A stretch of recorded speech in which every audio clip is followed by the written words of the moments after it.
सोमवार के दिन कौन सी तिथि? जम के बोलो, अष्टमी। सोमवार के दिन अगर अष्टमी तिथि पड़े और उस दिन अगर 5 बेलपत्र भगवान शिव को समर्पित कर दी जाए तो व्यक्ति जो सोचकर, जिस कामना से, जिस मनवांछित फल के लिए बेलपत्र चढ़ाता है, उसकी वो कामना मात्र 3 महीने में पूरी हो जाती है। मात्र 3 महीने। एक बात बहुत सुंदर है, ध्यान रखिएगा थोड़ा सा। कभी अगर मौका लगे, सोमवार की अष्टमी पड़ जाए, क्या पड़ जाए सोमवार की? जम के बोलो जरा, अष्टमी। या तो सोमवार की अष्टमी पड़ जाए, या हर महीने शिवरात्रि आती है, हर महीने आती है, या तो सोमवार की अष्टमी पड़ जाए या फिर सोमवार की शिवरात्रि पड़ जाए, हर महीने आती है। प्रयास करना कहीं से देसी गाय का दूध मिल जाए,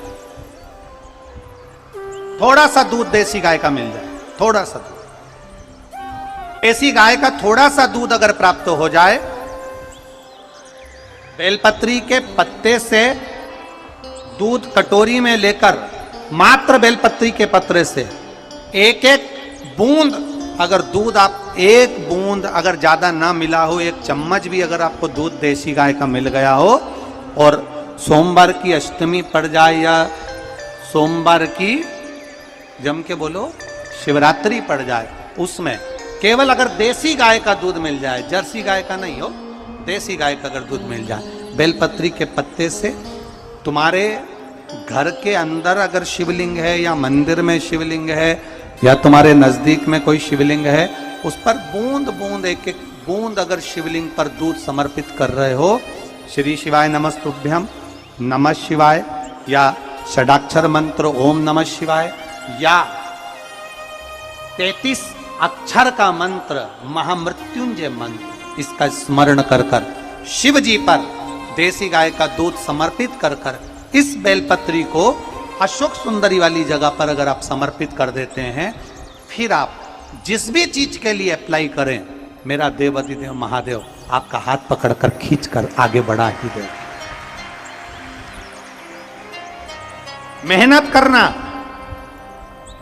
कर्म पूरा करना, पढ़ाई अच्छी करना, और पढ़ाई के साथ में विद्या अध्ययन करने के साथ में अच्छी मेहनत के साथ में देसी गाय का दूध भगवान शंकर को समर्पित करना, भगवान शंकर को समर्पित करना, देसी गाय का दूध धीरे धीरे धीरे धीरे समर्पित, भावों के साथ आप समर्पित, देसी गाय का दूध एक एक बूंद समर्पित करें, धीरे धीरे समर्पित करें।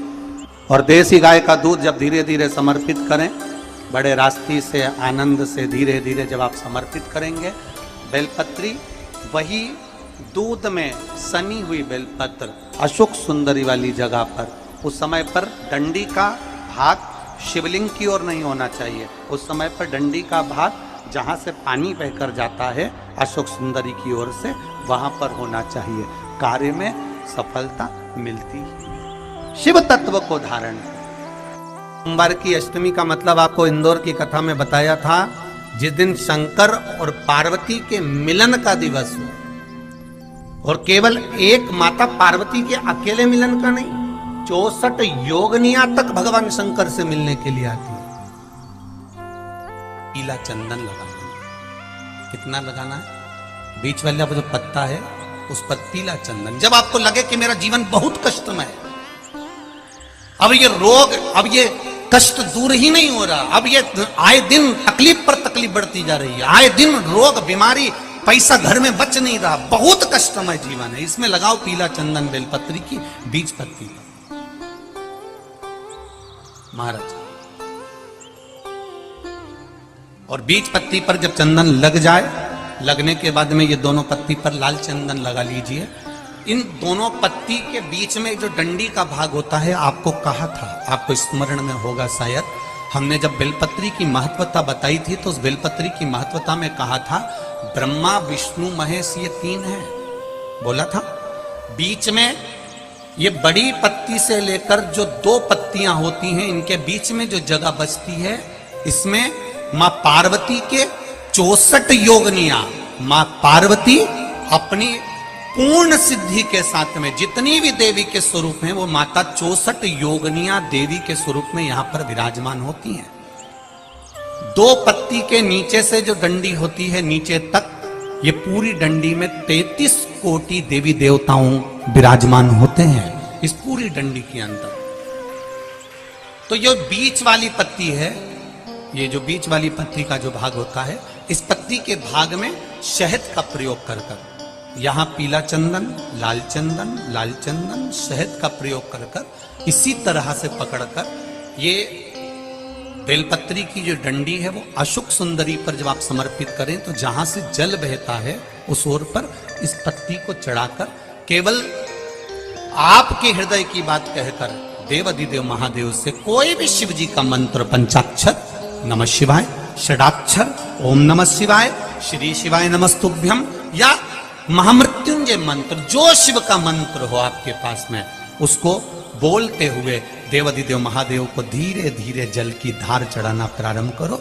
जल की धार जब पूर्ण होने लगे, उसमें थोड़ा जल बचे, तब अशोक सुंदरी पर जो तुमने बेलपत्र चढ़ाई है वहां उस जलधार को चढ़ाए। ये प्रयोग आपको केवल सोमवार की अष्टमी पड़ने पर ही करना है। कौन से दिन करेंगे?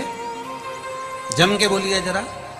सोमवार की अष्टमी पड़ने पर यह प्रयोग करें और जल चढ़ाकर बाबा से विनती कर कर उसी बेलपत्र को वापस उठाकर कहीं जलाशय में या किसी पेड़ के नीचे विसर्जन कर दें और 1 लोटा जल वहां भी चढ़ा दें। बस निवेदन कर कर आ जाइए, मेरा बाबा 3 माह के अंदर हाथ जरूर पकड़ेगा और आपको दलदल से बाहर निकाल देगा। बात और आपसे कहेंगे, उतारिएगा। जिसके शरीर में सफेद चमड़ी पड़ने लगती है, चर्म रोग हो जाता है, या चेहरे पर आंख के पास में पूरा कालापन आ जाता है, उसको हमेशा याद रखना है, लाल चंदन का लेपन पीपल के पत्ते पर करिए।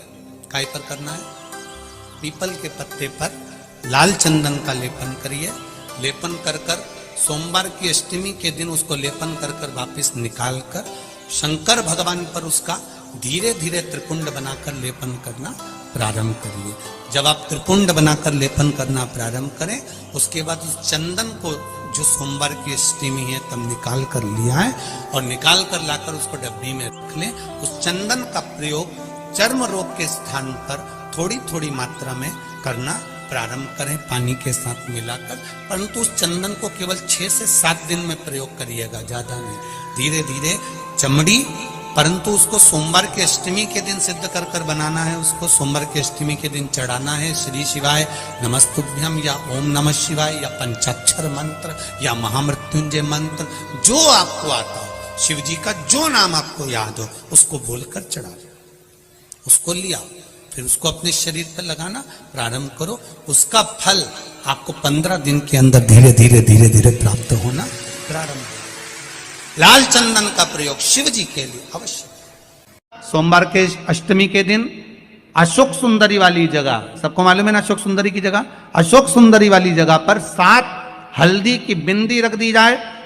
लड़का लड़की जिसका विवाह नहीं हुआ उसका हाथ रख दिया जाए और वही हाथ के छापे पीपल के वृक्ष पर 5 लगा दिए जाएं। महाराज 3 महीने में उसका विवाह पक्का हो जाता है। सोमवार की अष्टमी का इतना भाव है, सहज नहीं है। सोमवार की अष्टमी शिव और आद्य शक्ति का मिलन है ना।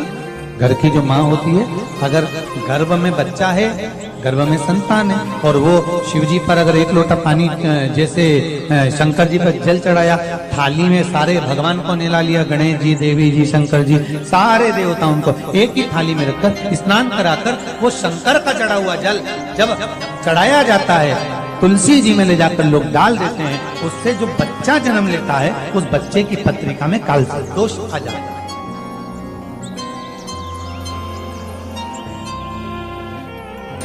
इसलिए शिव महापुराण की कथा कहती है, सारे देवताओं को भले एक ही थाली में स्नान करा लो, एक ही पात्र में स्नान करो, पर देवाधिदेव महादेव को एक छोटे से पात्र में अलग से स्नान करा लेना चाहिए, अलग से।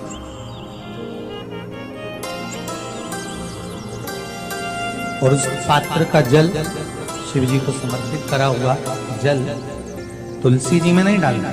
तुम्हारे घर में जो पौधा हुआ आप उसको उसमें समर्पित करो। जैसे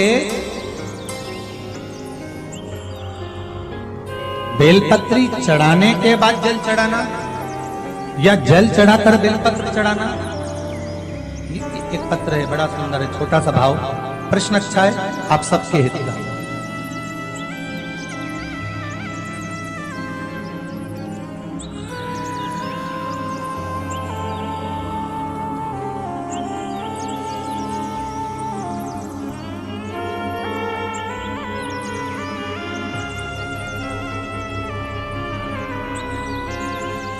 अरुणा जी अग्रवाल जयपुर, झरना जी अग्रवाल जयपुर राजस्थान से इन्होंने प्रश्न किया है। गुरुदेव, दूध, कच्चा दूध केवल शिवलिंग पे चढ़ाना चाहिए या पूरे शिव परिवार पे चढ़ाना चाहिए? प्रश्न अच्छा है। और शिव महापुराण की कथा रुद्राक्ष उत्सव चल रहा है, तो आप उसको समझें। दूध केवल शिवलिंग पे चढ़ाना चाहिए या जो शिवलिंग के आसपास में सभी परिवार विराजमान होता है उस पे भी चढ़ाना चाहिए? अगर लिंग पुराण आप उठाकर देखेंगे तो लिंग पुराण में एक बड़ा सुंदर संवाद आता है जिसमें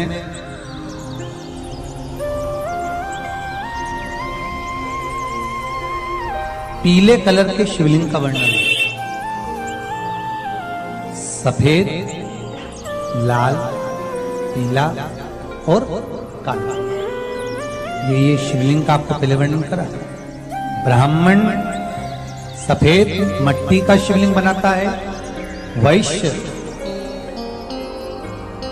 पीली मट्टी का शिवलिंग बनाता है, क्षत्रिय लाल मट्टी का शिवलिंग का निर्माण करता है, शूद्र काली मट्टी का शिवलिंग का निर्माण करता है।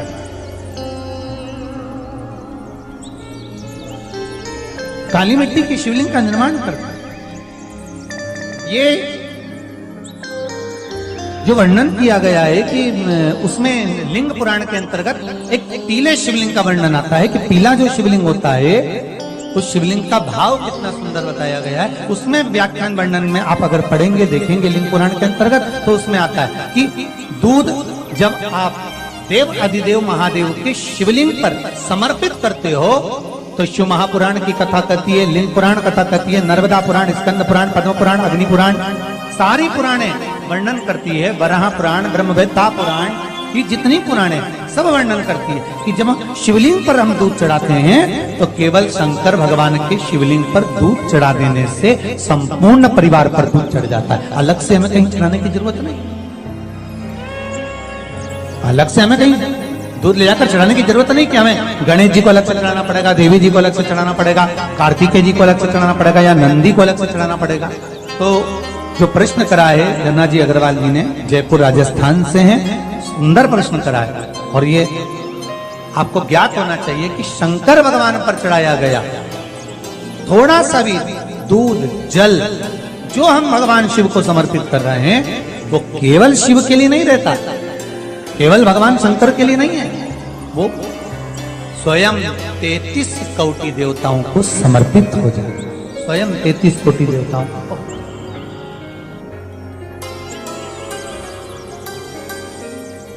अलग से देने की जरूरत नहीं है।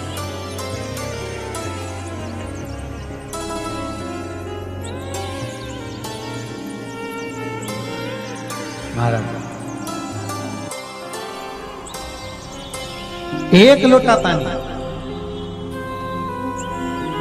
बेलपत्री आप शिवलिंग पर तेले चढ़ा रहे हैं, उसके बाद जल चढ़ा रहे हैं। दूसरा, जल चढ़ाने के बाद बेलपत्र चढ़ा रहे हैं। ये दो अलग अलग क्रम है शंकर भगवान की पूजन के। आप समझ लीजिएगा जरा, ये प्रसंग कभी नहीं आया, आज आया है तो उसको समझ।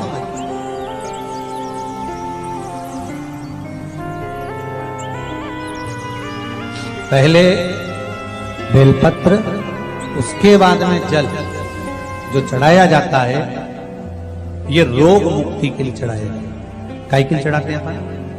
रोग के निवारण, रोग मुक्ति के। जैसे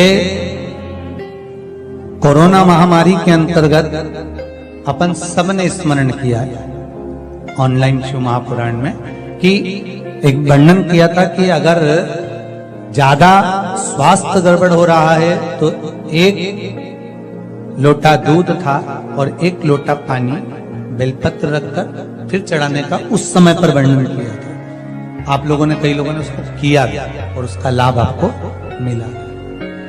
उसी तरह आप शिव मंदिर में जाकर दर्शन करेंगे तो दो चीजें अपने को दर्शन करने को मिलेगी। एक भक्त आता है शंकर जी के मंदिर में, लोग भाव से पहुंचते हैं तो पहले वो क्या करते हैं, पहले बेलपत्री चढ़ा देते हैं फिर जल चढ़ा देते हैं। और एक भक्त जो शिव मंदिर में पहुंचता है पहले जल चढ़ाता है फिर बेलपत्र चढ़ाता है। दोनों का अलग अलग क्रम है, दोनों का अलग अलग भाव वर्णन है।